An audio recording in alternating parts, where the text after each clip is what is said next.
Hello my lovely viewers, good morning. কেমন আছো সবাই? আশা করছি ভালো আছো। আমি জয়শ্রী টাইম স্টোরির নতুন আরেকটি ব্লগে সবাইকে স্বাগত। তো আজ যেহেতু ছুটির দিন মানে রবিবার, আজ সারাদিন কি করছি না করছি সবটা আপনাদের সঙ্গে শেয়ার করব। আর এখন সকালবেলা এই যে দেখতেই পাচ্ছেন এখানে সবজি কাটা শুরু করে দিয়েছি। ছুটির দিন মানে একটু বাঙালি বাড়িতে খাওয়া দাওয়ার বিষয় থাকে।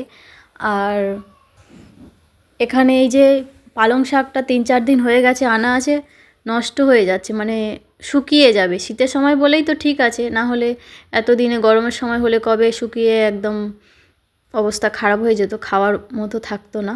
তো গতকাল একটু ওই পাতা মানে নষ্ট হয়ে গেছে যেসব পাতা, ওইগুলো বেছে বেছে পরিষ্কার করে বেছে রেখেছিলাম। এখন সেগুলোকে কেটে ভালো করে পরিষ্কার করে রান্না করার জন্য রেডি করে নিচ্ছি। আর এখন যেহেতু ছেলে ঘুমোচ্ছে, এখন ওঠেনি। সকালবেলা আমি উঠে ঘরটা ভালো করে পরিষ্কার করে নিয়ে, আর আগে আমি ফ্রেশ হয়ে নিয়েছি, মানে মুখ টুক ধুয়ে তারপরে একটু জল খেয়েছি। খেয়ে আর এই যে চলে এসেছি সবজিগুলো রেডি করে নিতে, যেগুলো রান্না হবে ওইগুলো। পালং শাকটা তো অবশ্যই বানাতে হবে, না হলে নষ্ট হয়ে যাবে। আর সবটাই পালং শাক রান্না করে নেব আজকের। পালং শাক সিদ্ধ বেশি ভালো লাগে, তো দেখি কি বানাই। আর একটু অর্ধেকটা মতো বেগুন আছে, বেগুনটাও শুকিয়ে যাচ্ছে। তো দেখি ভেবে ভাবনা চিন্তা করে লাস্ট পর্যন্ত কি হয় জানি না। এখন শাকটা অন্তত কেটে রাখি। আর সবজি যে কোনো জিনিস মানে মানে রান্নার কথাই বলছি, কেটে একদম গুছিয়ে কেটে ধুয়ে রেডি করে রাখলে না রান্না করতে বেশি সময় লাগে না, ভালো লাগে বেশ। ওই জন্য আগে, এখন যেহেতু ছেলে ওঠেনি, ছেলে উঠলে ওকে অনেকটা সময় দিতে হবে, আবার ওকে তুলে ঠান্ডার সময় এখন রেডি করা, তারপরে ব্রাশ করিয়ে খাওয়ানো সহজে তো হয় না বাচ্চাদের, সেরকম অনেকটা সময় দিতে হবে ওর পিছনে। ওই জন্য এখন এইগুলো রেডি করে নিই। আর উচ্ছে আছে ওই যে সামনে দেখতেই পাচ্ছেন, উচ্ছেগুলো কেটে নেব। ওইগুলো পালং শাকের সঙ্গে একসঙ্গেই আনা। উচ্ছেও ভাজা হবে। আর কি হবে আপনার ব্লগ দেখতে থাকুন পুরোটা, সবটাই শেয়ার করার চেষ্টা করব। আর এখন এগুলো কেটে কুটে রেডি করে নিয়ে তারপরে রান্না হবে আজ দেরিতে, যেহেতু সকাল অফিসে যাওয়ার চাপ নেই তাই রান্নাটা দেরি করেই বসাবো। আর এখন কেটে কুটে সমস্ত কিছু রেডি করে রাখি, কি কি হবে মানে সবজিগুলো কেটে নিই। আর বাকি কি হবে হাজব্যান্ড উঠলে তারপরে জিজ্ঞেস করব, যেহেতু দুজন বাপ বেটাতে এখন ঘুমাচ্ছে। আর এখানে এই যে দেখতেই পাচ্ছেন আমার শাকগুলো সমস্তটা কাটা হয়ে গেছে, গামলাটা ভরে গেছে, কিন্তু বিষয়টা হচ্ছে এটা একদম একটু হয়ে যাবে।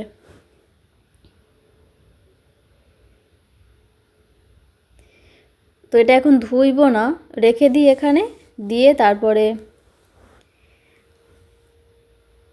উচ্ছেগুলো কেটে নেব। আর বাকি কি হবে সেটা আমি মানে বুঝতে পারছি না, কি করব না করব। তো আগে উচ্ছেগুলো কাটি, উচ্ছেটাও রান্না করে নেব। আর এখানে উচ্ছের পরিমাণটা এই যে দেখছেন, আমাদের দুজনের জন্য অনেকটাই হয়ে যাবে, যেহেতু তিতো আমার খুব একটা পছন্দ নয়। আর আমার হাজব্যান্ড বাজারে যাওয়া মানে উচ্ছে আনবেই আনবে, এমন একটা মানে বিষয় আমি বলে বোঝাতে পারবো না। আর যতবার বলি বাজারে যাওয়ার সময় অল্প সবজি নিয়ে আসবে, একবার থেকে দুবার হবে সেই রকম নিয়ে আসবে, হয় না। এই যে উচ্ছে এই নিয়েছি, এরকম আরও আছে। তো একটু যেগুলো হলুদ হলুদ হয়ে গেছে ওইগুলো নিয়েছি। আর বাকি যেগুলো একটু ভালো আছে ওইগুলো রেখেছি, ওইগুলো আবার কবে বানাই দেখি। আজকের হাজব্যান্ডকে বেশি করেই মানে উচ্ছেটা ভাজবো, দেব। যদি না খায় তখন উচ্ছে আনা সব সময়। চলুন এগুলো কেটে নিই। আর উচ্ছেগুলো তো দানাগুলো ভালো করে বেছে ফেলে দিতে হবে, না হলে আবার ভালো লাগে না। তো এগুলো কেটে নিই, কেটে কুটে রেডি করে নিই সব সবজিগুলো। তারপরে কি রান্না হচ্ছে, কি করছি না করছি সবটাই শেয়ার করার চেষ্টা করব। আপনারা দেখতে থাকুন আর সঙ্গে থাকুন। আর যারা নতুন বন্ধু আমার ভিডিওটি প্রথম দেখছো, তারা অবশ্যই একটা লাইক করে দিও আর চ্যানেলটিকে সাবস্ক্রাইব করে বন্ধু হয়ে পাশে থেকো। আর হ্যাঁ, ভিডিওটি কেমন লাগছে অবশ্যই কমেন্ট করে কিন্তু জানিও। কেমন? এখন সবজিগুলো কেটে কুটে রেডি করি, তারপরে বাকিটা পরে শেয়ার করছি, কারণ সমস্তটা ক্যামেরা করে দেখানো সম্ভব নয়, তাহলে ভিডিওটা অনেকটা বড় হয়ে যাবে। ছেলেকে ওকে রেডি করে তারপরে খাইয়ে দিয়েছি ব্রাশ করে, তারপরে আর আমিও একটু খেয়েছি, মুড়ি ভিজিয়ে খেয়েছি। খেয়ে তারপরে যে রান্নাবান্না শুরু করে দিয়েছি। শেষমেশ রান্নাবান্না কমপ্লিট করে তারপরে স্নান করে চলে এসেছি। আর এখানে দেখতেই পাচ্ছেন উচ্ছে ভাজা হয়েছে। তারপরে ওই যে পালং শাকটা বলছিলাম না, বেগুনটা দিয়ে আর ছোট ছোট চিংড়ি ছিল, ওই দিয়ে একটু বানিয়েছি। আর এখানে আছে একটু চিংড়ি। যেহেতু আমি মাছ খেতে পছন্দ করি না, মানে একদম খাই না বলতে গেলে, ওই জন্য কটা চিংড়ি নিয়ে এসছে আমার জন্য। আর এখানে আছে তেলাপিয়া মাছ, ফুলকপি আলু তেলাপিয়া মাছের ঝোল। আজ দুপুরবেলা এইটুকুই আমাদের খাওয়া দাওয়াতে আছে। রান্না বান্না করে অনেকটা খিদে পেয়ে গেছে, চলুন। আর ছেলেরও খুব খিদে পেয়েছে, ও তো কিছুক্ষণ আগের থেকেই বলছে, যে স্নান করার আগের থেকে বলছে খিদে পেয়েছে। তো এখন খাওয়া দাওয়া করি, তারপরে বাকি কি করছি সবটা আমরা আপনাদের সঙ্গে শেয়ার করার চেষ্টা করব। দুপুরবেলা খাওয়া দাওয়ার পরে ঘুমাইনি, আজকের একটু কাজ করছিলাম, কাজ বলতে ওই এডিটিংয়ের কাজ করছিলাম। তারপরে আর আমি ছেলেকে বলছি, আমাকে কিছু খাবার এনে দে না, খাই একটু, মিষ্টি মিষ্টি কিছু খেতে ইচ্ছে করছে। তো ও তো বলে দাঁড়াও এনে দিচ্ছি দাঁড়াও বলে গিয়ে ঘুরে টুরে আসলো, কিছু পাচ্ছে না। তারপরে বেরিয়েছে বাবার সঙ্গে, একটু মিষ্টি মিষ্টি কিছু খেতে ইচ্ছে করছে আমার, মানে হয় মাঝের মধ্যে, হয় না যে একটু মিষ্টি মিষ্টি কিছু খাই, একটু মানে মিষ্টি মিষ্টি বলতে অ্যাকচুয়ালি বাদাম ছাপা আর একরকম পাওয়া যায় না, সেই ওটাকে কি বলে, আমরা ছোটোবেলা থেকে ওই কটকটি বলেই চিনি, মিষ্টি মানে গুড়ের হয় আবার সাদা সাদা হয় না, তো এটা ছোটোবেলায় খুব খেতাম। মানে মাঝে মধ্যে এগুলো একটু খেতে ইচ্ছে করে, কিন্তু বিষয়টা হচ্ছে ওগুলো তো এখন কাছে নেই, তো কি করা যায়, তাই ভাবছি একটু কিছু মিষ্টি মিষ্টি হলে ভালো হয়, বা যে কোনো ওই ধরনের খাবার। ছেলে আর হাজব্যান্ড দুজনে একটু বেরিয়েছে বাইরের দিকে, আমি আছি ঘরে। আর এই যে কম্বলের মধ্যে ঢুকেছি,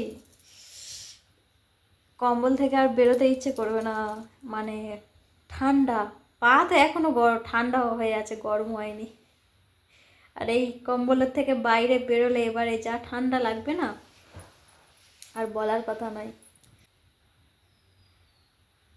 আর আগামীকাল থেকে ছেলের স্কুল যাওয়া শুরু, মানে লাইফের নতুন একটা চ্যাপ্টার শুরু, তাই ভাবছি কি করবে ও, তাই আমিও কি করব, সব মিলে একটা চাপের বিষয় হয়ে আছে। যতক্ষণ না বিষয়টা শুরু হবে ততক্ষণ ঠিক একটা জায়গায় আসছে না, অনেক কিছুই আটকে আছে ওর জন্য। তো দেখি কি হয়, সবটা আপনাদের সঙ্গে শেয়ার করার চেষ্টা করব। তো এখন কি খাই শুধু সেটাই ভাবছি, দেখি কি ব্যবস্থা করতে পারি, তাই না? মিষ্টি মিষ্টি কিছু, মানে একদম মিষ্টি ঠিক তা নয়, একটু এইরকম মানে একটু মুখরোচক টাইপের খাবার কিছু, এইরকম কিছু হলেও হবে।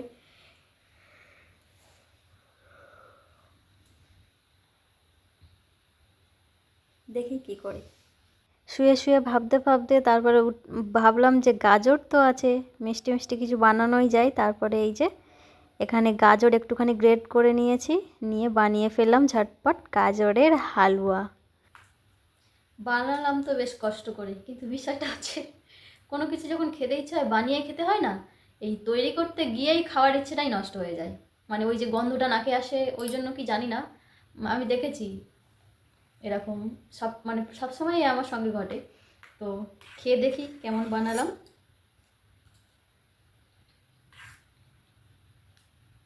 হুম, দারুণ টেস্টি হয়েছে। আসলে আমার কাছে তেমন কিছু ছিল না অ্যাকচুয়ালি, একটু এতে ঘি দিয়েছি আর অল্প একটু ওই যে 10 টাকার যে আমুলের যে পাউডার দুধ হয় না ওই ছিল, ওই পুরোটা তাও ছিল না, অল্প একটু ছিল, মানে অর্ধেকটা মতো, তো ওই দিয়েছি ব্যাস। কিন্তু খেতে খুব সুন্দর হয়েছে, তাই বলুন।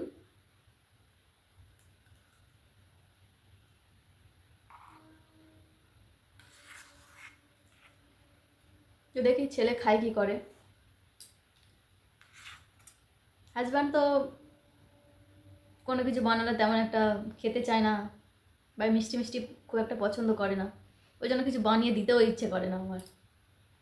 কোনো কিছু বানিয়ে দিলে মানে খুশি মনে খাওয়ার যে একটা বিষয় আছে না, ওটা পাই না, আমার খুব খারাপ লাগে, ওই জন্য কিছু বানিয়ে দিতেও ইচ্ছে করে না। তো বন্ধুরা, এটা কিন্তু খুব সুন্দর টেস্টি হয়েছে, খুব সুন্দর টেস্টি হয়েছে। দোকানের যদিও কেমন আমি খেয়ে দেখিনি, তো এটা কিন্তু একদম দারুণ হয়েছে। কিন্তু বিষয়টা হচ্ছে ওই যে বললাম না, কোনো কিছু বানিয়ে মানে খেতে ইচ্ছে হলে বানিয়ে বানাতে গেলে খাওয়ার ইচ্ছেটাই নষ্ট হয়ে যায়, তো এখন সেটাই হয়েছে। যাই হোক, তো আজ এ পর্যন্ত, ফিরে আসছি পরবর্তী ব্লগ নিয়ে। ভিডিওটি কেমন লাগলো অবশ্যই কমেন্ট করে জানাবেন, যদি ভালো লেগে থাকে তাহলে একটা লাইক করবেন আর চ্যানেলটিকে সাবস্ক্রাইব করে বন্ধু হয়ে পাশে থাকবেন। ভিডিওটি দেখার জন্য ধন্যবাদ।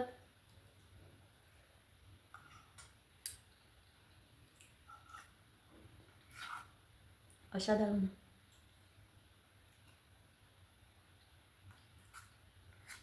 ছেলে যদি একটু খায় তাহলে খুব খুশি হব, কারণ যে কোনো জিনিস বানাতে গেলে না কষ্ট হয়, একটা জিনিস বানাতে গেলে তার পিছনে অনেকটা সময় দিতে হয়, অনেকটা কষ্ট করতে হয়, তবে হয়।